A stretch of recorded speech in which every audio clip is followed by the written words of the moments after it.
শুনেন ভিডিওটা কাটেন কেন আমাকে ভিডিওটা কাটেন ভাই রাজকে ফাঁকি আলোচিত অভিনয় শিল্পী পার্শ্ব চরিত্র সিরিয়াসলি বিজয়ী হয়েছেন সমাপ্তি মাসুক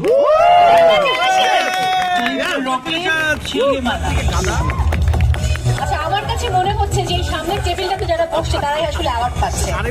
যারা নমিনেটেড আমার মনে হয় সবাই এসে এক একটা চেয়ার নিয়ে এই টেবিলের পাশে বসা উচিত। কংগ্রাচুলেশন শিউলিমালা টিমকে, দোদুল ভাই এবং ফুল টিম এবং দীপ্ত টেলিভিশন ধন্যবাদ। সবাই ভালো থাকুন। অসংখ্য ধন্যবাদ। আমি অনুরোধ করবো সামনে গিয়ে আসন গ্রহণ করার জন্য। সেই সাথে শ্রদ্ধেয় সারা জকের ম্যাম এবং স্যার অনুরোধ করছি সামনে গিয়ে আসন গ্রহণ করার জন্য। থ্যাংক ইউ এই সময়টুকু দেবার জন্য স্যার। দর্শক, এবারে চলে যাব আমাদের পরবর্তী সেগমেন্টে। অবশ্যই অ্যাওয়ার্ড না, যে অনেকক্ষণ আমরা কথা বলেছি, অ্যাওয়ার্ড দেওয়া হচ্ছে